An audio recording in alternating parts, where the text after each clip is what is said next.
Yeah, we're back. Okay, cool. It's been about 6 months since we've done a damn episode. And I was thinking about that. Sorry to the people that support us. I just got to come out and apologize. Life happens. Like a lot of stressful things that put this show on the back burner in that time. And I know we've had episodes like this is happening or that's happening, but sometimes things that you think are gonna work don't work, and you can only control as much as you can control. But one thing I can control is not giving up on the show, because we know it's damn good. It's good because people come here and want to hear how people can grow from their damn mistakes with some interesting stories, and people do some wild shit. And again, you don't need to be a sick junkie, felon, anything like that to take some damn lessons for the from what we're accomplishing here. And so going forward, again, we're going to try to do our best to deliver you the content we want to get. We understand the numbers aren't going to be what they used to be because of, one, we know you guys come for a lot of Michael Thompson, but two, some of the people that initially came for Michael Thompson stuck around and watched our other episodes. And I'll never forget getting emails from mothers in Ireland and people in Australia and England talking about how there's been some inspiration. That's why I initially started this. And I got jammed up worried about numbers or worried about names instead of just getting to the core of the content. And like, yeah, life gets tough. Even when it looks good on the outside on social media, like that shit is difficult. And you can only prepare for what you know, and you can't really prepare for the unknown. But again, what I can control is that we haven't quit on the show. So we're going to do our best to keep this shit moving forward. And this is like our murder and redemption series. I do believe we owe it to the audience to bring this type of stuff. I know what we do here resonates with people, and this shit's fun. This shit's interesting. Like, there's some interesting humans, man. And our guest today, I was talking to him before we got on here. This is the first time I met him, but it's just like, can tell the respectful type of individual he was. And it's interesting. We're exactly the same age, and we have two starkly different lives. And yet somehow, some way, we're in the same room talking about similar things. And it just shows how alike we actually are, regardless of what's happened, what we look like, all that type of stuff. And I think that's just dope. Yeah. And I think Caesar coming through and bringing interesting people, because like, if you have a story of like pain, overcoming pain, hardship, whatever, like, we're just going to have a conversation about that to the best of our abilities. And then we'll put it out there for you guys to like or talk shit about or not. I don't fucking know, but we're going to try to put it out. Somehow we're still getting views and downloads and not losing subscribers, and I appreciate that. So, I hope people stick around on this episode. We'll get it pushing, hooked into the things that you guys like and that we like. Yeah. Because that's all our story. Yeah. And just for our audience to know, bringing people like Daniel here is not to brag or anything about the life that we once lived. It's an opportunity for the audience to hear that this is what happened with Daniel. This is why Daniel gravitated towards the streets. This is where he ended up, because he gravitated towards the streets, and the outcome of that, and what it took to find Daniel, and then where he's at today, and then where he sees himself in the future. Like you said earlier, you guys are the same age. Same age. So he's, he has his whole life ahead of him, and with that being said, we have Daniel Roman here, and let's hear the story, Daniel. Let's see what you got for us. Hey, welcome to The Damage Done, Daniel. I'm happy you're here. I appreciate you being here. I appreciate you guys for having me. So what I do know, before we got on camera and got the record going, the red button going, is you were 15 years old when you got sentenced to 30 plus years in the penitentiary. So starting off, like, how did this happen? Because I know what I was doing at 15 years. I don't know what the fuck he was doing. I'm pretty sure maybe what Brian was doing off camera was maybe similar to what I was doing at 15. So I think we did some different shit. Like, how did this happen? Well, I was living the street life, man. To go to the beginning, I'm from Maui, Hawaii, Wailuku. We moved to LA when I was just a baby. My mother, she was never really present in our lives. She lived the street life as well. She did it all, from robbing to selling herself, drug addict. So I grew up with my father and my grandmother. My grandmother passed away when I was 9. And she was like the primary caregiver for us. I'm the youngest of 4 brothers. We're separated by CPS. Me and my brother David went to live with my dad because my other two brothers have a different father. So we got separated at a real early age. When my grandma passed, my other two brothers eventually came back into our lives. And they ran away from CPS. So I remember those days where the social worker would come and, you know, we give the warning and everybody run. We go stash them in the closet, let the social worker in. They're not here, you know? Right. But after grandma passed, we didn't have nobody really to take care of us. So I eventually followed in my brother's footsteps. They joined the gang first. And naturally, those are my big brothers. So I wanted to be just like them. Okay. And he always, both of them, because my eldest brother, he's not a gang member, but my other two brothers, they're rest in peace now. They both passed away.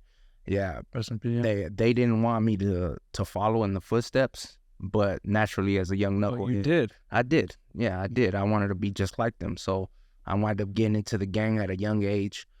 My brother Jose, he passed away from, he committed suicide. For the longest, I didn't want to believe it, but that's what, that moment right there is what led me into getting into the gang, because I came up with this false belief like, okay, my brother is no longer here, but I'm going to replace him. I'm going to take the same moniker as him, and I'm going to make sure that name lives on. So that was like my driving force within my neighborhood.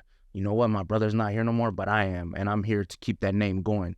So I took the moniker Little Shadow, and man, it was rocky from there on. Like, I was 14, so I was only out there for a year living the gang lifestyle, but that year felt like forever. Shit, a lot could happen in a year, man. Yeah, it felt like forever.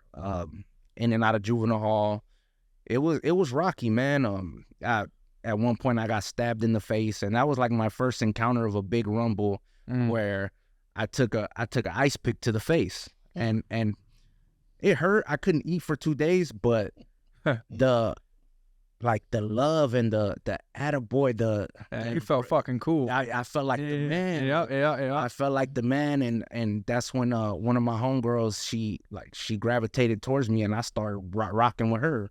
The whole time she had her own car. She was older than me. Right. Like the people I was running the streets with, they were all in their 20s. No, and you were just a little young and wild shit, huh? Yeah, trying to fit in.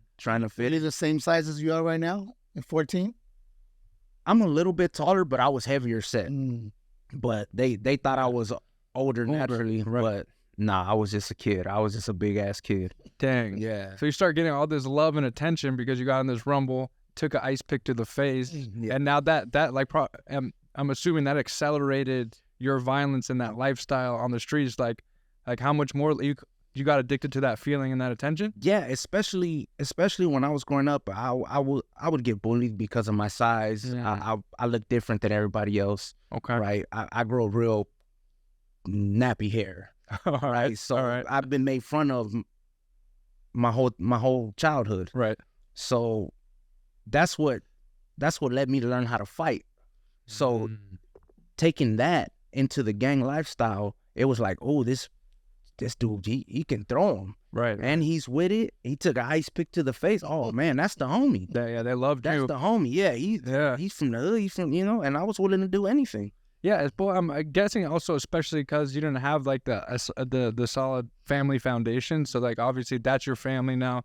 That's where you're getting quote unquote love and attention from, right? Yeah. It's a common thread when we're doing these episodes is like it starts at the childhood. There's not been one person that's been in these situations that just like had a really, really good childhood and fucking all of a sudden just did terrible things. Like I'm an idiot. I mean, I didn't do the things you did. I had a good childhood, but I fucked up. But it's like a different type of fucking up. You know what I mean? That's the thing with these stories. The similarities, no matter what kind of background you have, the similarities are there. Something was missing at home. Right. Something was going on at home. And he found it in the streets. He found the camaraderie. He found the love. He found the pats on the back for being destructive. He found the pads on the back for knocking people out, right? Because he was a big boy. And this is why, and so finish telling us your story. So, yeah, once grandma passed, like the after school programs and all that stuff, they couldn't really keep us contained at school. And naturally we were curious, so we took to the streets. Yeah. We took to the streets. Pops, rest in peace, my pops. Yeah. He was a good dad, but he wasn't present because he was going to school and working.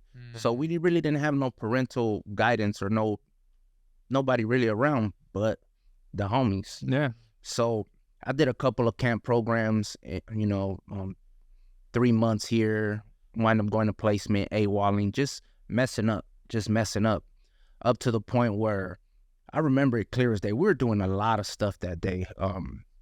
We were breaking into cars, we were robbing people. We did some other things. And to that night of the crime, we were driving down the street, and it's me, my homie, my homegirl, and I'm in the back, and my homie had the gun, and I told him, "Give me the gun," and I told him, "It's my turn." And that's how it was. Like, okay, you do this one, I'll do the next one. Right. So it's my turn. Give me the gun. So we're driving down the street.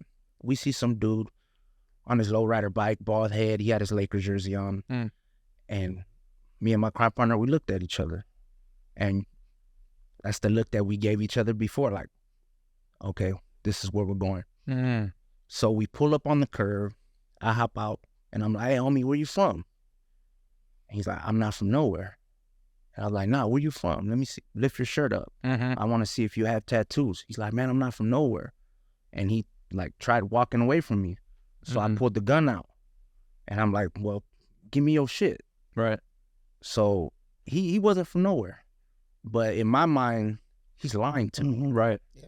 He's lying to me. He's from somewhere. Why you got a bald head? Why you on that lowrider bike? Right. And you just cruising down the street. So I tell him, "Give me his stuff." I go in his pockets, and I'm like, he don't really have none. So I'm like, "Well, I'm gonna take this lowrider bike." Yeah. And he does not want to give up the bike. Shit. So we get into a tussle for the bike, and he tries to hop on his bike, and I shoot him. I shoot him, and luckily the gun jammed, because had the gun not jammed, I probably would have kept shooting him. I probably would have killed this guy. For sure. So he fell on the floor. I grabbed the bike, and I don't see the car. I don't see my homies, and I'm like, But they bounced on you? No, they didn't bounce. Oh. That's the thing. Everything was happening so fast that I looked around, I didn't see them. So I hop on this bike, and I'm riding down the street, and you know the rider bikes. I can't even ride this bike. I'm like, oh shit. Like, why do I even want this? Yeah. What the fuck? Yeah. And then all I hear is, "Hey," and I look, and they pull up, and I'm like, well, I'm taking this bike with me. So I grab the bike. I'm like, open the back. So they open the back. I throw the bike in there, and this dude gets up, and he's like coming towards us. He wants his bike back. Shit. So my other homie gets out the car, and he steps to him, like, and then he backs up, and we all get in the car and we leave. We got caught about no more than 7 minutes later. 7 minutes later? Yeah, like fast. How is that possible?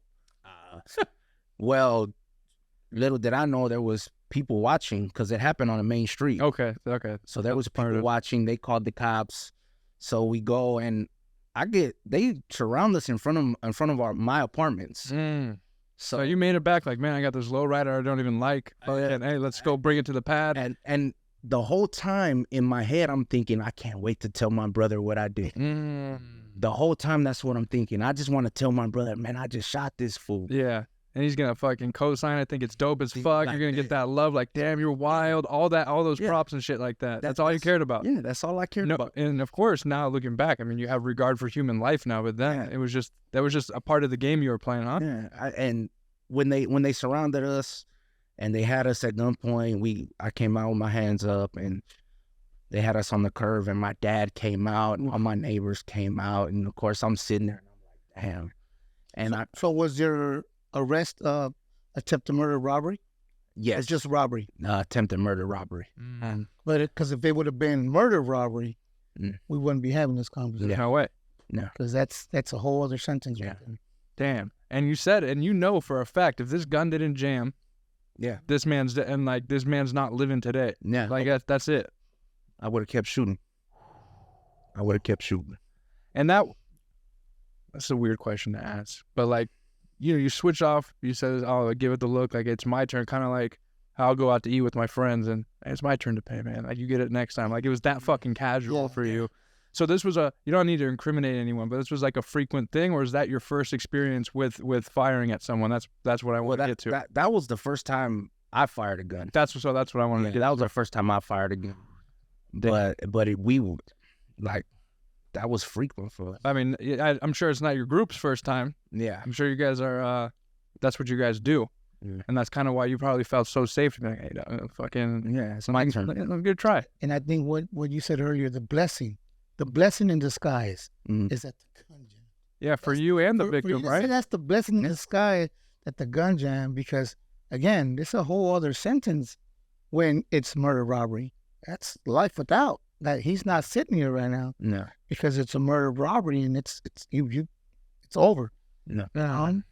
So and at this point in time, you're probably thinking you're invincible. I remember being younger, thinking I'm invincible. Like, I know the concept of death and people dying because people have died, but like for me, it's like that doesn't cross my mind. Like I'm an exception to the rule. I'm gonna get away with some shit. So I'm guessing that up until that point in time, you had a similar mindset. Like, yo, I can do whatever the fuck I want. Oh, for sure. I'd never, if I thought I was gonna get caught, I would never do nothing. Right. Yeah, but so with that being said, when you're getting surrounded outside your apartment, and instead of going home to be like, yo, check out what I did, now it's like neighbors are outside, families outside. Did you lose that aura of invincibility, or you still like thought like I'm gonna get out of this shit? To be honest, I felt more shame because my father was out there. He was out there and he was just looking, and he was like, damn, I made eye contact with him, and he was just like, what the fuck? Yeah.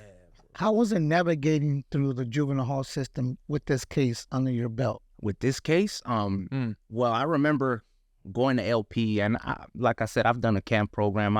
I've done 2 camp programs. I've been to placements, so I've been in and out of Los Padrinos. Mm-hmm.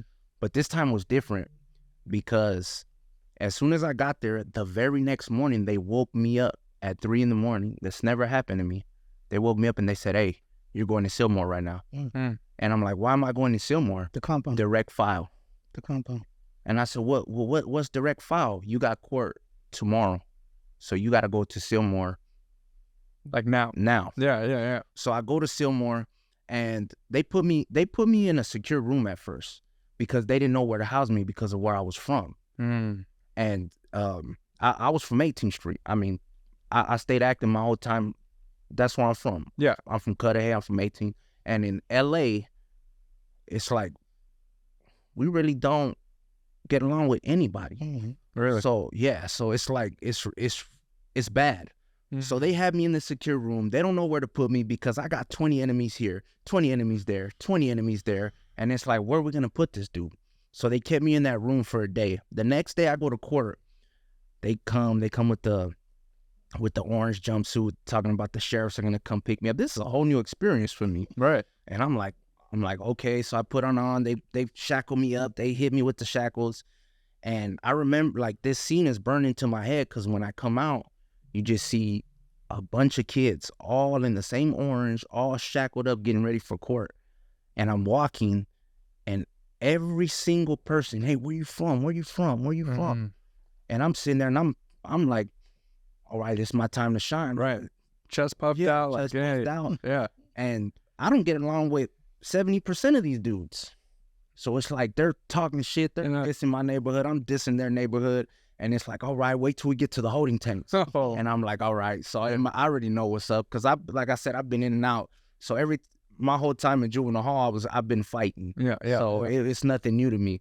But I remember going into that courtroom, and when they told me, you're facing life in prison. Ooh. And I went back to the tank. They put me by myself, and I just started crying. Like, what did I do? That's the first time you had like some self-reflection to be like, fuck, man. Yeah. Like, take a look at my life, because you were just wilding out. No regard for human life consequences. Nothing. So you're locked up. You're going through all that shit like you just explained. They tell you 30 to life. You're having this moment with yourself. What starts happening from there? Are you still just trying to be just as violent? Do you get more violent because you're trying to like numb that pain of like that fear? Like, what's going on? Well, after my crying session, I said, you know what? This is what it is now. This is what it is, and you know what? I'm going back and I'm taking off on the first person that says something stupid to me. and it didn't turn it down. It turned it up. That's what I was thinking. It turned it up, and in my mind, I was like, "Fuck it, Nothing to lose. nothing to lose. I'm representing the hood. This is what it is now, and I'm gonna rep to the fullest. I'm gonna make sure that they don't forget my name out there, which is and that's what we call hurt people. Right. Because that saying is true. My man is hurting. He just got told, you're looking at life. Looking Not only am I angry, right? Not only am I angry, but I'm hurting. And if I'm hurting, I'm gonna make sure that you hurt too, and you. The fact is, he's been hurting for all these years, and now it's like fucking like exponentially like deeper pain. and he's a kid. And he's a kid, and he's 15. And it's a kid that never had any like full. I mean, after your grandmother passed, it's not like you had like full guidance as like a caregiver. So how you knew how to survive was violence, being wild. Like that's it, which is crazy because what people judge, like how can someone do something like that? Like this type of shit is how people do shit like this.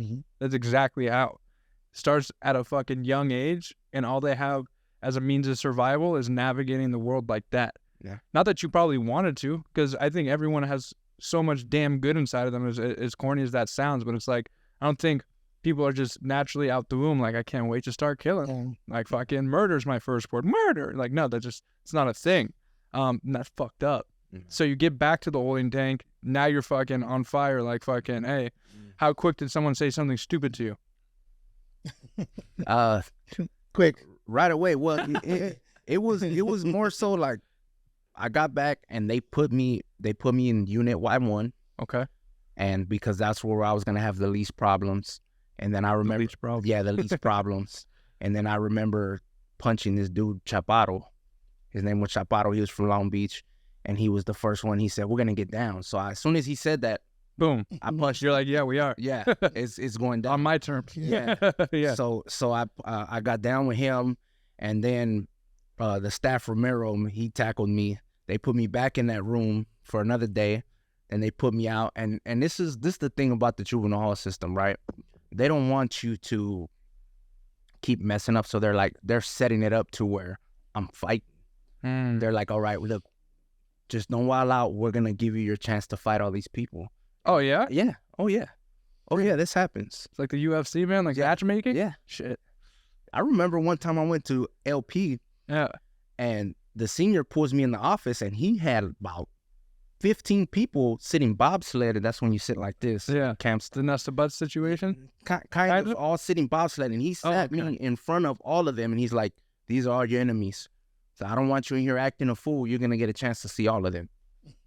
Yeah. So, because I went to YA too. Okay. And when I first got arrested, 92, 93, 94.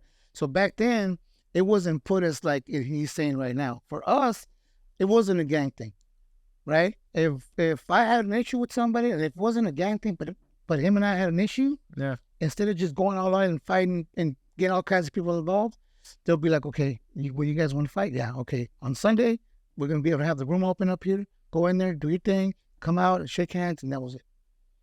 It was called the blinds. The blinds, yes. I was just about to say that, the blind spot. They still got the blinds. See, when I went to, my time at Juvenile Hall, it was what it was. I wound up earning my respect. My name was ringing. Yeah. You accomplished your goal. I accomplished my goal. Right. But when I got to YA, it was a whole different ball game, especially when I got up north to Preston. Okay. Because all these dudes that I was fighting in Juvenile Hall were now my boys. Why? Because we're up north with the Northerners. Ah, so the whole game changed. The whole game changed. Okay. The whole game. And when I got older, I realized how foolish it really was. Sure. Like all this stuff that we were doing as kids to come to YA to be best friends, to come to prison to be best friends. That dawned on me later on in life. Right. But when I got to YA, it was bad because I volunteered to go up north because down south there was people were saying, "Oh well, we need homies up north. We need homies up north. We're doing bad." And so you want to fucking volunteer. I said, "Oh, we need homies up north." One, yeah. I'm going up north. It's like and that's the crazy part, that this is now, like, what is it, like in 2000? This is 2006, right? 2006. 1992. It was like, I'm trying to stay home. What do you mean they need homies? I'm trying to stay home. I'm trying to go to YTS, but I ended up going to chat. And that was my first YA was Chad. And the numbers were so high for us, like, the Southern Hispanics. The numbers were high. It was like at least 100 to 20. That's not super great. It's good for him. It was the opposite for us. Yeah, when I got there, it was the opposite. Yeah, so now, that's what I'm saying. So now, 2004, it's the total opposite. Now, Okay, I see. Now the Southern Hispanics are the smaller population, and the Northern it's more. And then now, again, Chad back then was just a regular building. Now they have cages. They have special rooms because there's a lot of little crazy youngsters that want to play with feces and all that. They got to put them in the special rooms. That type of shit. So now, hearing his story of how YA is today, I could just imagine, like, wild, super. Because I thought it was wild when I was there. Because they used to call Chad Gladiator School. Yeah. And because that's what it was. Yeah. That's what it was. With big old riots jumping up when you walk into the trade line and stuff like that. So that's how it is. And he wants to volunteer to basically lead the dream team. Like, it's basketball, go up there. Like, hey, we're losing.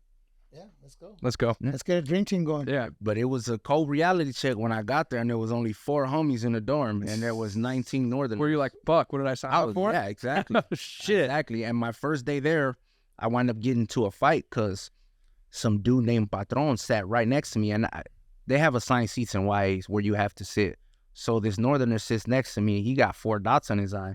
And I look and I'm like, what the fuck? And those words came out of my mouth. And he looked at me, and we both got up and started fighting. That quick. Shit. My very first day. And then after that, they brought one of the homies. He came and told me, oh, these are the rules. These are the rules and why this is how it is. And we don't acknowledge them as the Northerners. We call them the fools. And they call us the fools. We don't even acknowledge them by the name. So when we're talking about them, we say, oh yeah, the fools. Yeah. The only time we ever communicated was if we're trading, like maybe a carton of cigarettes for some tattooing, or some weed for some cigarettes, or some hygiene for this. That's the only time we spoke. Other than that, you could cut the tension with a knife, man. Like, and I was there about almost 20 months. 20 months, okay. My whole time there, I didn't sleep one night comfortably. Maybe when I was in the hole. That's fucking miserable. So you were in a dorm? Yeah, I was dorm living. Oh, Preston was dorm living. Dorm living. Let me ask a question. This might sound silly, but you were already sentenced at this point in time? Or you're already sentenced. I already had my time. What was your sentence? I got 29 years. 29 flat. 29 I took flat? a deal. Okay, so that's what I was asking you. Yeah, I took a deal. Because you could have got way longer if you fought it. Didn't. And 29 years started sounding real good to you at that point in time? Well, I had this lady, public defender, and she came in and she was like, look, I'm going to help you out. I'm going to get you a deal. It's going to be in the teens, but I advise you take it because they got you dead bang. Mm-hmm. They got you dead bang. They're going to come after you because of the gang. Right. Like, take this deal. Right. Well, after that court date, the very next court date, she's no longer my public defender. So they bring some dude in here. And thinking about it now, I know why they brought this dude. His name was Mr. Roman. Mr. Roman. Your last name? My last name. Ah. And I'm like, why did they give me a public defender with my same name so I can feel comfortable? They didn't ask my dad anything. My dad was kind of in the blind. He was coming now. My cousin told me, like, my dad, he was like trying to do his own little investigation, that he had his own little folder. He was trying to help. But I took the deal so fast because I was scared of getting life. And he talked me into taking this deal. So let me ask you this. You were 15. Why weren't you offered a YA number? Direct filed me. Is it normal for a 15-year-old to face life? So today, those laws have changed. Right. And I also, we'll get into that a little bit later, where the laws have changed for the juveniles. But when I got arrested, I was 17. I got tried as an adult. And I believe that that's what you're saying with the direct filing is you're 15 and you're being tried as an adult. I remember being in High Desert in 1996, and there was youngsters there that were 16, 17 years old. That's great. In the actual prison. Yeah, in the level 4 maximum security, way up there by Reno, and they weren't allowed to have a cellie because they were still young. They weren't even 18 yet. They weren't 18 yet. So That's crazy. So why was that? Was it because of your past? Because you did some camp time, and they say, you know what, this because it was, again, I'm not trying to justify it wasn't intent to murder. He didn't die, but you could have fought for a YN when you would have got out when you were 25. Well, like all my crime partners were older than me. So I'm thinking they did that so we can face trial together. I really don't know. I don't know why they didn't afford me to go to juvenile court rather than adult court. They just, and like I said, I took the deal so fast because I thought they were going to give me life in prison. Yeah. And I said, there's no way that I want to do life in jail. Right. And honestly, now just hearing your story, I think they knew what they were doing. I think they knew, like, this kid is 15. He's going to end up going to Y till he's like 24, 25. And he's going to come back out and he's going to still be the same person. If anything, maybe even worse. And because you took that deal so fast, you didn't get an opportunity. So back then it was called a fitness hearing. Yeah. So you get what's called the fitness hearing, and the fitness hearing dictates whether you're being tried as an adult or a juvenile. And with me, when I got mine, because mine was a murder and 4 attempts with this firearm, they said it was too violent. So I didn't fit the YA 25 and get out. I didn't fit that. And they sent me to prison. They gave me an M number, which meant you're going to YA till you're 25, and then you're getting shipped to prison to finish off the rest of your life. Yeah, that's fucking crazy. Yeah.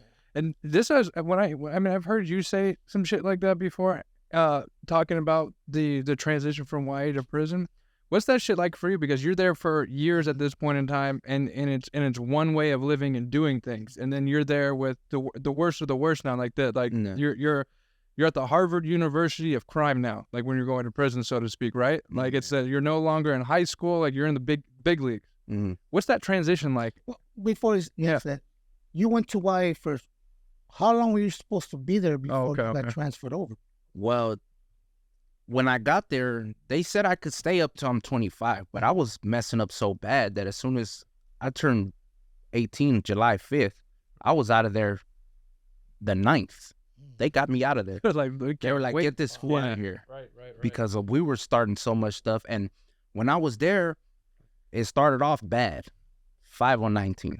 But then they closed down Paso Robles. They closed down DeWitt. And then they started bringing more homies. So you guys got stronger.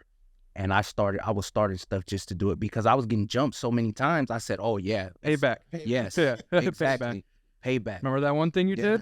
Yeah, I do. Yeah, back. I remember everything. Right. I'm not gonna forget this for sure. So we were starting riots left and right over dumb stuff. Like you step on a homie's shoes, it's going up. Yeah, right. And as soon as I turn 18, you're going to prison. Yeah.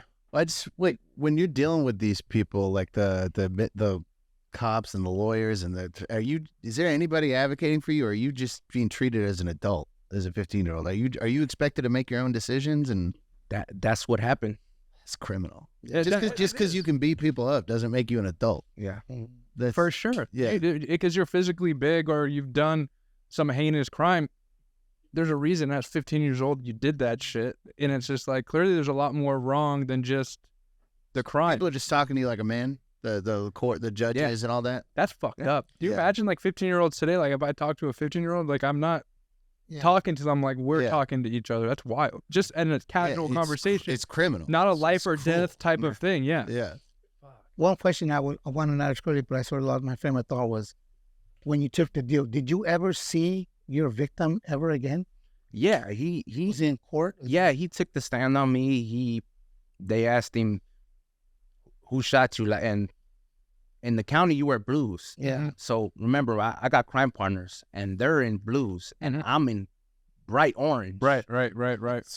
So these are the dude in orange. Yeah. Yes. You're like, he gets in the banana suit. Yeah. In the banana suit. So you're probably like, fuck, man.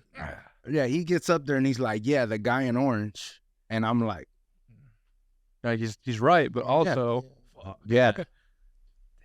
It's cold-blooded what you brought up. Just thinking about that. And then, obviously, that's also fucked up. No one's advocating on him. All the rest of the guys are in blues. I mean, maybe he could have blended in. It could have changed something if you were in blues too, but like... True. Now, your co-defendants, So I had a co-defendant. Actually, I had two before one got released, but we would always talk. It was always a conversation about the outcome. You never got like schooled by them, like, Well, take this for all of us. that first court date, when they put me on the bus, I was just sitting there and I was like, I don't know what was gonna happen. And then I see my crime partners walk on the bus. So I would see them every court date. Yeah.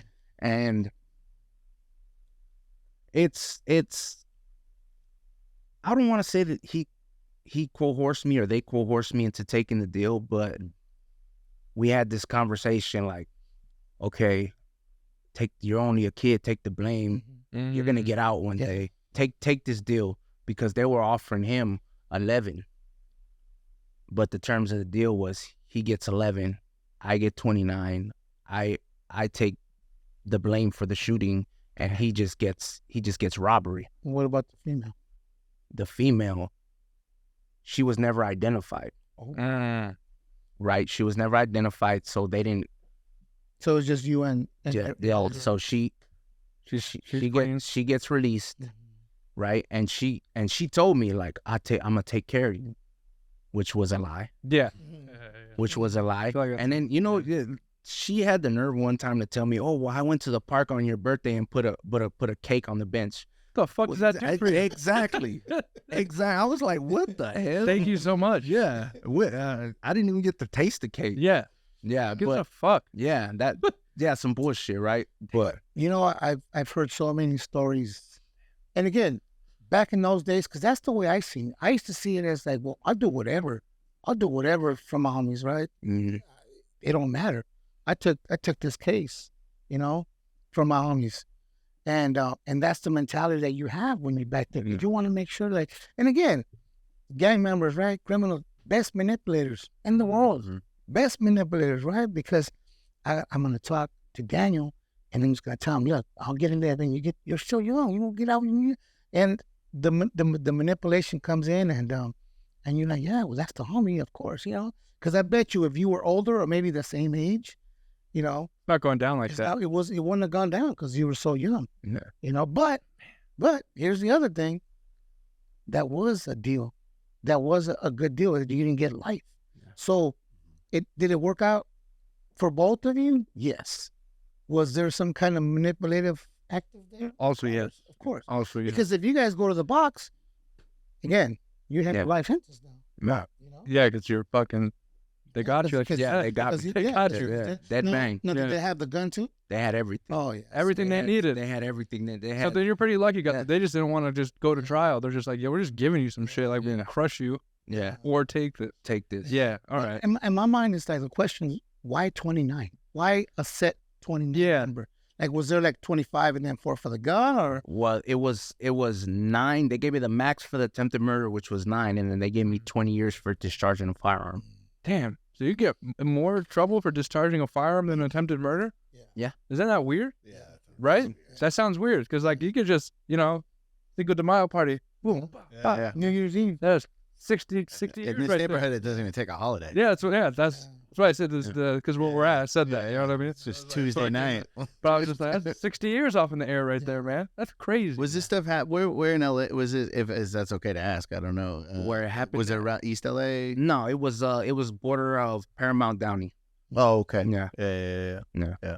Damn. So not right here. So 9 years. So the attempted murder, okay, when you shot him, was it in the leg, was it in the stomach, arm, It was in the back. in the back? Yeah. So That's rugged. he's still good, right? Yeah, he's Like, still good now. Yeah. It's funny that Have you ever attempted to reach out? Like, No, that's a parole violation. yeah. No, and I'm saying, Yeah, I'm not saying like that. I'm saying as far as like, because I know you had to go to the parole board Yeah. to come home. Even though you didn't have a life sentence, you still went to which is called the YOP, YLP, yeah. offender parole. SB 260. Yeah. So with his sentence of 29 years, after 15, Mm-hmm. he was eligible to go back into a parole board and show them rehabilitation. Oh, shit. Show that, and this is, I believe, this is why, because you did 17. So Yeah, I got denied the first time, and then the second time I was granted before you talk about the parole board, tell us about how it was navigating when you finally hit the yard. That's exactly what I want to know because it has to be, he paroled from a 4-yard. and that's as deep as it gets. Normally a lifer, they parole from a lower level because they've been programmed and Right. he paroled for from a maximum security prison. So Mhm. navigating through all that, how was that experience? Yeah. Well, when I first got to prison, it was I knew in my mind, okay, I gotta calm down a little bit because there's rules. There's Mm-hmm. you gotta follow these rules, and they don't play in prison. Well, at least from the documentaries I see, Yeah. I'm like, they don't play in prison, I feel you. right? It wasn't from actual experience. It's just from what But your idea of shit. my idea of And prison. this is the facility that you were in where you got in the fight the first day with the Northerner, and then they explained you the rules. Is that this? No, that's No, he's why. leaving. That's why. He's leaving there, and now at this point, he's going to actual I'm big going, boy I'm prison. going to Tracy. I'm Tracy, going to okay. Tracy Reception Center.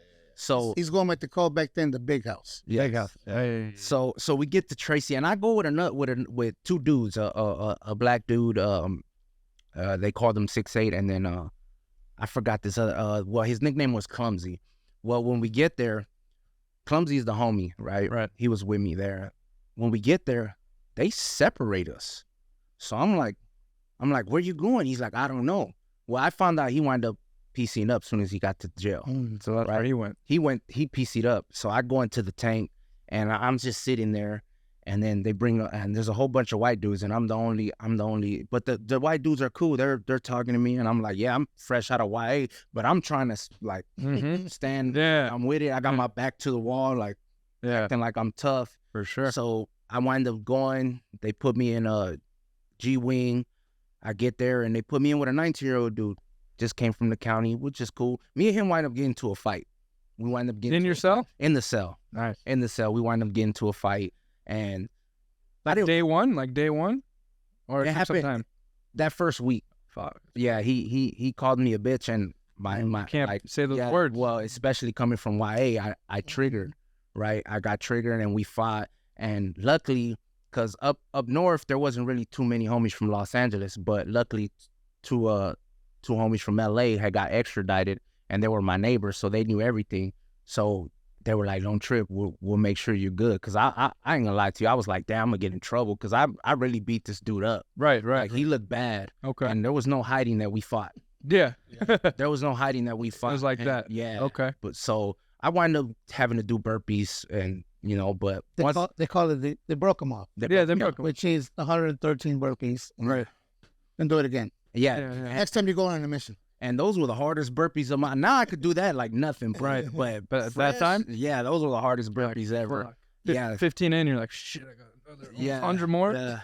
Can you just fuck me up? Yeah, that's how I was thinking. Like, Yeah. man, can I just take I'd rather get Yeah. my ass. Yeah. You see? Right. Yeah. But I wound up going to New Delano after that. It's a 180 level 4, and we were always slammed down. Like when I first got to prison, so rarely were we programming. But my first week on the yard, somebody gets stabbed, and I'm like, oh shit, Was that happening at all in YA? The stabbings? and no, stuff? why? I've never seen nobody get stabbed in YA. So I've this seen is- people get really beat up bad. For sure. So I asked that because now you're in the quote unquote big house with the big dogs. That's your first stabbing. How does that make you feel? Did it trip you out? I'm like, oh shit. It is like the documentary. Yeah, Yeah. exactly. Shit. It is like the documentary because they're gonna sit there, you're gonna act like it's all good, like, hey homie, and Yeah. then they walk you around the track, and then next thing you know, you get pounced on before you know what's happening. But one thing I did learn is that it doesn't just happen. Somebody has to do something in order to put themselves in that situation. So it was then and there that I decided I'm not gonna do drugs. Mm. I'm gonna keep my mouth shut. After that stabbing, I said I'm not gonna do drugs Yeah. because I found out what he got stabbed for. Drugs. Drugs. Right. I'm gonna keep my mouth shut. Right. And I'm just gonna be observant.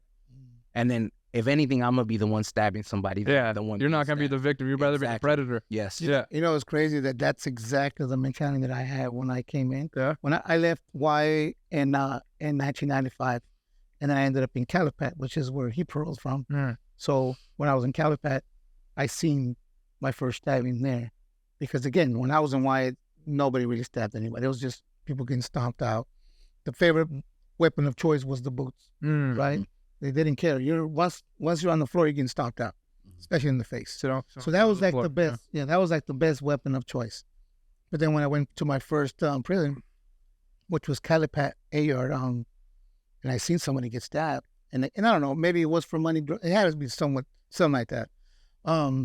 That's when I told myself too, no drugs. Damn. Keep my mouth shut. That's interesting. Observe. Both That's same experience, huh? because I've never ever dabbled, like, especially like buying and getting in debt. Like, that was never my thing. Anyway, I never did drugs in the streets anyways. Right. It was mostly alcohol, but that's how you get yourself killed in there. But that's, and the thing is, a lot of people were using drugs to cope with the fact that they just got 60, 80, 100 years to life. So for you to tell yourself at 18, 19 years old that I'm not doing that, how am I going to cope with this then?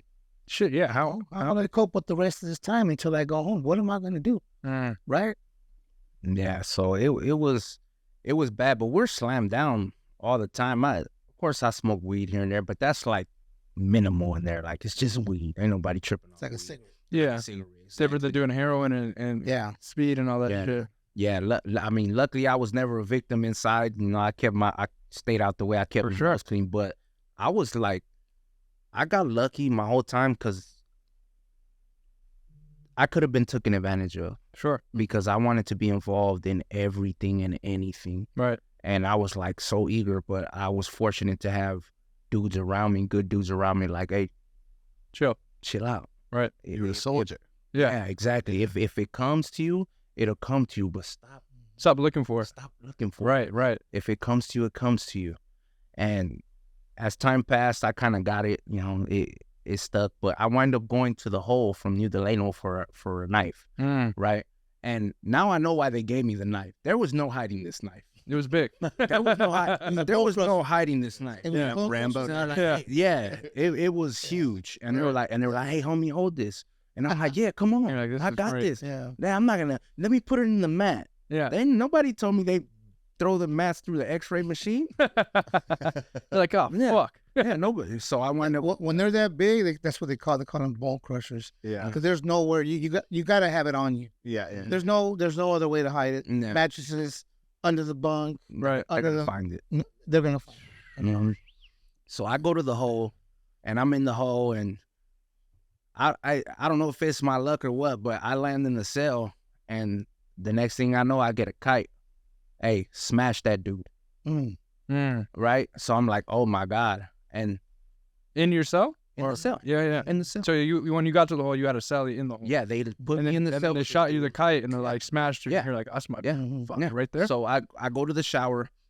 All I hear is, hey, homie, and I'm like, what's up? You see that line? I grab the line. I get the kite. It says, hey, smash that dude. So I'm like, okay. So I go back after the shower. They cuff me up. I go in there and I do the guy a service. I show him the kite. I let him know, like, hey, you know what's up. So I wind up beating this dude up pretty bad. Right. And I get an indeterminate shoe. I get an indeterminate shoe for that because I already had one shoe offense, right, which was the knife. Then I did that. I did that. So I wind up going to Corcoran. I wound up program failure. Yeah, I wound up going to Corcoran. First they put me in 4-3B, 4B 3 right for about a little under 2 weeks. Right. And then I wind up going to the group yard 4A 4 left, right next to Manson. Manson, we would see him out there every morning with his guitar and the PHU, that was his little thing right there. But every time you come out for medical, he's right there. Damn. So they put me there for a little bit, and then I wind up, once I see committee, they tell me, well, we're going to transfer you to Tehachapi for your indeterminate shoe. So I go to Tehachapi shoe, and I'm just bouncing around at this point. I'm bouncing around. That sucks, man. Yeah, so, and how I'm coping with it is I'm just living in the moment. I'm in the shoe. I'm like, yeah, this is what it is. This is what I signed up for. Yeah. Like, I'm in the shoe. I'm in the group yard. I'm doing burpees with the homies. We're playing handball, and it's all love. Yeah, right. Like yeah, this is the life, huh? Yeah, I'm with it. I'm with the business. I'm active. I'm on the shoe. I'm on the group yard. Corcoran. Yeah. And I get to Tehachapi, and I get the news that my father passes away. And that was like, that right there was like the hardest thing that I had to get through in prison by far. It was just because my pops, he never asked what happened. Like he didn't care. He he never judged me. Like, he always had my back, right or wrong, you know, and he was there. And when he died, it was just like, it was gut-wrenching. It was gut-wrenching. And Was he staying in contact with you when you were navigating through the system, going through prison? always looking out. Like, that was cool, man. That was my dad, you know? Like, he was there, and he was kind of like the liaison to me and my family. Right. So once he was gone, it was like, you're cut off from your family now. cut off from everything. Damn, you must have felt. I mean, you probably already felt like alone, Yeah. but like now it's like a deeper level of loneliness and probably a lot of fear. No. Yeah, and I kind of like, okay, remember I told you about that in the holding tank, like, fuck it, this is what it is. Sure. It's like, it was that, but intensified. Oh, even more. Even more so. Shit, you found another level of like, I don't give a fuck. Yeah, I don't give a fuck. Yeah. And that's where this face tattoo comes in. Ah, so you didn't have the face tattoo until then. Nah, my dad would have Yeah, he would. whooped me. I don't care in the visiting room. He wouldn't have cared who was around. He would have got me. So you said, now I'm gonna commemorate not giving a fuck. Yes. Face tattoo, boys. Face tattoo. I got nobody to be accountable to. Right. This is what it is, and Sure. it is what it is. I'm gonna die in prison. Right. Fuck it. That's all. That's a wild decision to make. Yeah. That's wild. So that was my thought process, and I really didn't process my dad's death until years later. Sure. Like, of course, the waterworks. I cried for like a week. Right. But it was more so like, fuck it. And Tehachapi, they wind up closing. I wound up getting out the shoe to the main line. They wound up closing the main line down, so they took us all back to the hole. And then from there is where I went to High Desert. Okay. By where you said by Reno. I was in High Desert. I was in High Desert for almost 6 years. Damn. But I got there in 2011. Okay. We were slammed down from 2011 to 2013. So for 2 years you're just on lockdown? Yes. And I'm talking about not going anywhere. They're bringing you everything. When we got off lockdown, Like everybody bringing was you showers, like rolling showers to you? The showers in the unit. So Okay. the 180 is small. Okay. There's about 10 cells, and then the shower's right in the middle. So you come out, you go in the shower, and then that's when they give you your razor. You could choose to shave in the shower. So nobody really showers in the shower. They just go to the shower to shave. Okay. That's it. And then you go back into your cell. They bring your packages to you. You don't get canteen. Yeah, you don't get nothing? You get packages quarterly. Damn. And every time. Every 3 months you get a pack. Yes. And how they were getting away with it was, okay, we'll go on 3 months for lockdown. And, okay, we're going to let out these northerners here, this southerner here, and then let you out, and something happens, and guess what? We let you off lockdown. We try to let some people out, another lockdown. You guys keep stabbing each other. Well, you know what? I've come to realize that lockdown was a blessing in disguise. Really? Because had I been out there on the line programming, I don't know what I would have got into. Because I was in such a bad headspace. Shit. Like, it was bad. Do you think that could have saved your life, as miserable as that was? Like, Yes. damn. Well, it did, because for those 2.5 years that we're slammed, because we didn't get out to the middle of 2013. And that was, I don't know if you guys are familiar with the agreement to end hostilities, where a bunch of people were in the shoe. They wound up filing a lawsuit to get out the shoe. And Is that the hunger strike? Yeah. thing? the hunger strike. Okay. Yeah, I know that. And okay. so all that happened, and it's peace now. So that's Still? yeah. So there's still peace now. Yes. That's nice. Yeah. So that those 2.5 years, it was just more so like a lot of self-reflecting, because I got tired of just sitting on the bunk and watching TV and seeing these reality shows. And people, no, I'm serious though. There's people out here and they're living life, and I see the honeys, and I'm like, and I'm sitting in this cell and I'm looking around and I'm like, God damn. There's more to life than There's this. more to life than this. There got to be more to life than this. Right. And I break down again, and I'm like, I'm in a state of depression. For sure. And I just told myself, I said, you know what? When we come off this lockdown, I have to do something that's going to be worth something. I have to, I don't know what it is or what I'm going to do, but I have to do something. Yeah. So we wind up getting off lockdown, and the first thing I do, I say, okay, you know what? I'm going to school. Shit. I'm going to education. So I volunteer for education, and it's while I'm in education where I take my GED. And I go in there, I take my GED, I enrolled into Alternatives to Violence, and that kind of it changed my life for real. Explain a little bit for Mason and for the viewers what AVP is. Alternatives to Violence it's about community building. It's a 3-day workshop over the weekend where you spend 12 hours a day in a workshop, and basically they have these things called gatherings and light and livelies, and it's everybody talks, it's where you can let your guard down and open up and talk, and it's a very good program. Like I took to that program wholeheartedly. I actually became a team coordinator and a facilitator because that program did that much for me. Yeah, I believed in it. Yeah. Right, and it's about conflict resolution. It's about consensus. It's about community. Right. So I take this class, and I'm the youngest one in there. Right. And everybody else is elder, and everybody else has life in prison. And I'm in there, and I'm young, and I'm dumb, and I'm talking about I'm gonna die in prison, and they're just looking at me like, you know what you're talking about. Yeah, like but they're not rude about it. They're just like, they're letting me speak and say my piece, and then they get to talking, and then like it became about me in there, like, and I was just like, I kind of felt weird that first day because everybody's like, they're telling their story, but they're telling it to the group, but it's like they're talking to me. Sure. Like, this is not the end for you. This isn't it. Sure. Right. And you have an opportunity to get out of here. Because remember, I told you, I thought I was going to die in prison. Yeah. Because of how it was. So this is the first time that seed is planted, that there's something different for you. Like, yes. Not just the reality shows that juggled something, but now you're here. Yeah. And these people who are really going to die in there, yes, that really started changing your shit. It started changing my perspective. What was one of your favorite transforming powers?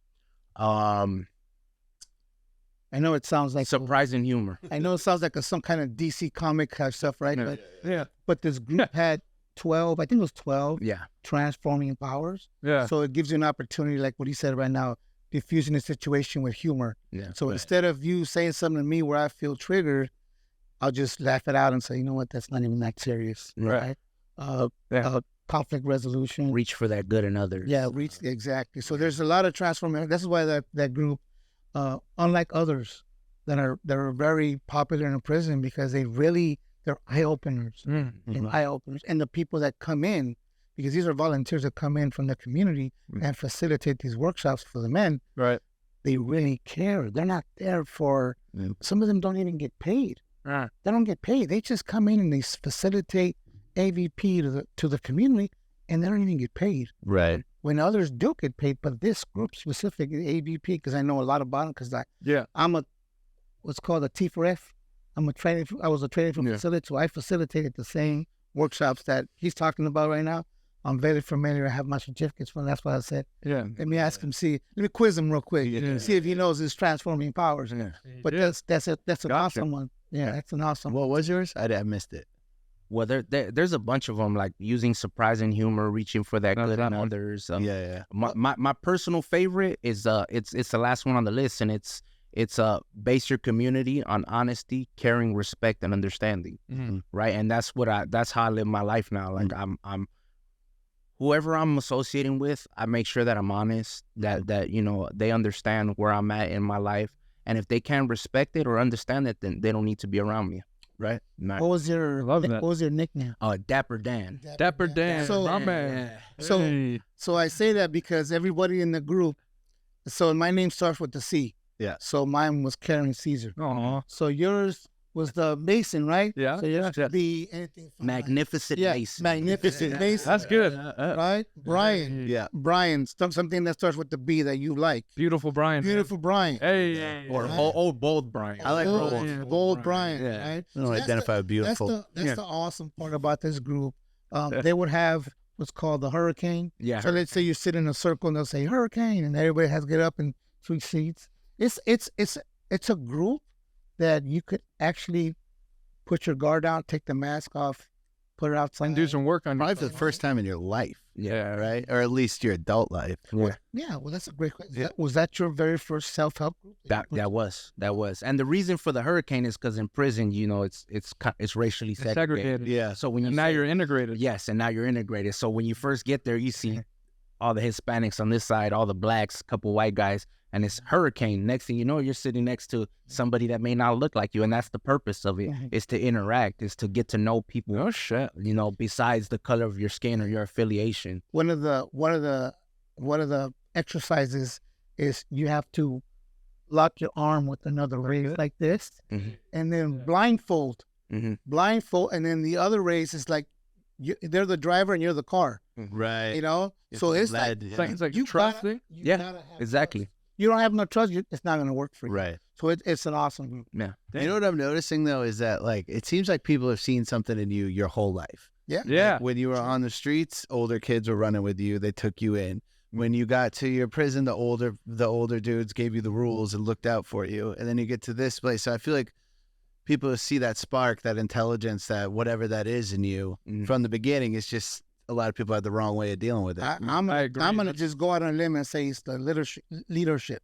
I see the leadership. I see the leadership skills. I see the leading by example. This is what I'm hearing with the conversation right here. I just said, and also the smart decision making. I'm not going to do drugs. Like That shit right there. there's For sure. there's just people saw that spark, and you also had some intelligent decision making, and it's like that's cool that you got out because you got a whole life ahead of you. Straight with all up. those skills. Yeah. Thank you. Yeah. Thank you. So what happened afterwards? The next. So after that, I said I started going to school, and I wind up signing up for the GED. And shout out to my friend Joe with the Mo. He was my neighbor. He was a black dude. He's from up north. But now thinking back on it, now I know why Joe with the Mo did what he did. But he bet me that I wasn't gonna pass the test. He's like, I bet you $20 you're gonna fail.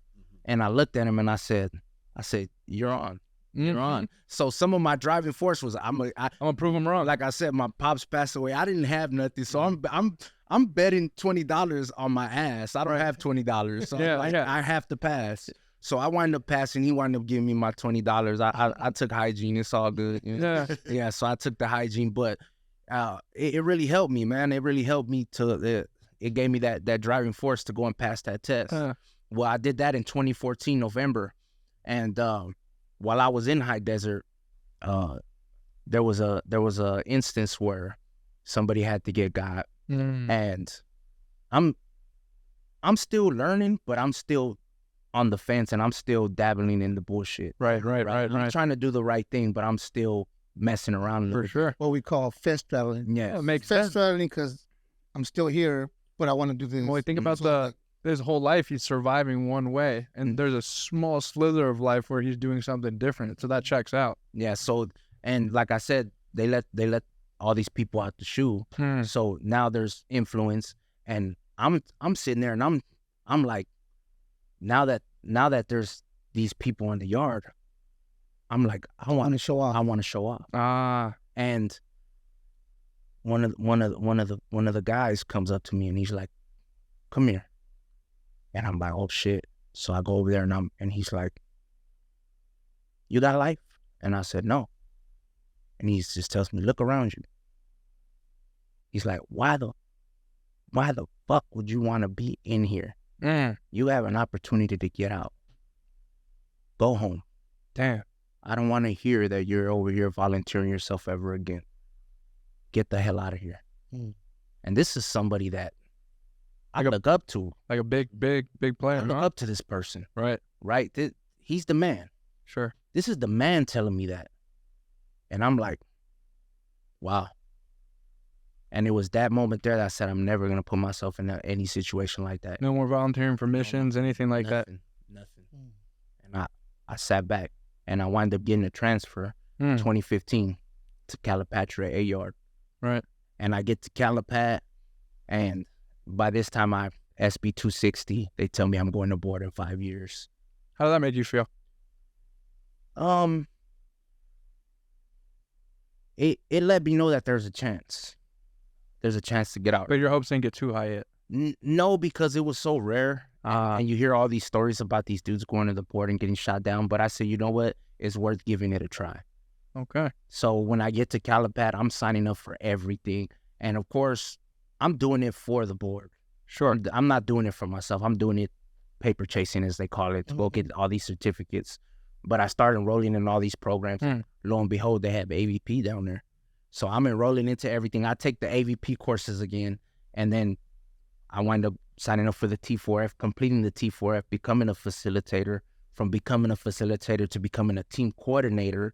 And then I'm in CGA, I'm in NA, I'm in Cajun Rage. And like I said, when I first started, it was for the board. But as I actually sat there and I heard people speak and I started listening to people's stories, I started opening up. Because I never taught my first couple classes there, I wouldn't say nothing. I'd just be sitting in the back. But then I started opening up.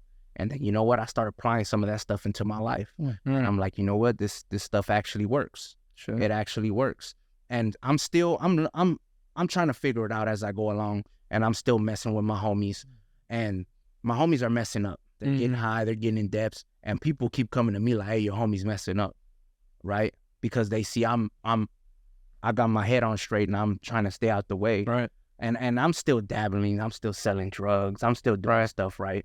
Well, I wind up having to touch two of my homies. I wind up having to put hands on them because they keep putting themselves in situations. And luckily, I didn't get caught for it. Right. But I wind up telling them dudes, like, look, you guys have to, like, I'm trying to do something with my life. Yeah. And you guys have to kick back. But they didn't give a fuck. All they cared about was getting high. All they cared about was themselves. Right. And it was in that instance that I said, you know what? I'm done selling drugs. I'm done fucking with you guys. Right. Right. Like I'm gotta look out for myself. It's interesting. Another one of those like decisive moments. Like I'm not doing this. Not like you were just talking about. Yeah. Makes those big choices. Because I got caught with two phones, and I was like, you know what? If I want to go home, and if I'm serious about going home, and I got this from the groups, if I'm serious about getting out of prison, I have to stop with everything. I have to put my head on straight. I have to stop straddling that fence, and I had to go for it. Right. And I told myself, I'm done. Like, I'm not gonna PC up. I don't believe I had to PC up. Right. To go home. I have to start now. Sure. I have to start making these decisions now. So I told myself I'm done. And I went so far to tell people to stop calling me by my moniker. Right. And that was a big step for me. Build your identity right there. Exactly. And it took some time for me to build up the courage to do it. But I said, you know what? I have to do this. For sure. You kept your brother's moniker the whole time? Yeah. All the way up? That was wild. You know, a lot of people believe, and again, it might be their prerogative, they'll PC up because it's a lot easier over there to navigate and go home, which in reality, if you stay on this line and you just say, hey man, I'm going to work on me, it's harder to be in this because now like he earned his freedom because he stood there. He says, you know what, I'm not gonna go over here. I don't need to. I could do it here. Right. Why wouldn't? Okay, that's gonna make stuff a lot easier for me. You know, my whole life I feel like I've had everything easy. I want this transformation. The decision that I'm making. I want them to be hard for me, right? I want it to be hard for me, so I'm gonna stay here. Right. I'm gonna stay here because I don't need to go over there. I could change here. I could grab the bull by the horns right here and say, hey man, I'm done with this, and I'm here, and I'm gonna go home from here. Yeah. You know, I think that's one of the hardest things for people to do, to separate themselves, not only from their moniker, from their gang, just completely saying, hey man, this is what I'm trying to do. I'm trying to go home. That's some wild shit. You know. But good on you for that, right? And you know what? I found out a lot of people, they respected it. I mean, of course, you're going to have those. There's some haters. Yeah, you're always going to have haters. Right. But, I mean, you're always going to have both. And at that point, I didn't care because, I mean, I'm doing me. Sure. And that's the same thing I told my homies. I said, look, I'm not going nowhere. I'm going to always be from there. Right. Who's going to take it from me? Who's going to do these years that I did? Who's going to take that? You can't take that. No. Nobody can take that. So you know what? I'm doing me. And it was kind of, at first, you had them idiots. Hey, Shadow. So what I do, I went and got one of those. Remember when you pass out those hello, my name is at the career readiness? It brought a flashback for me because I had a couple of those.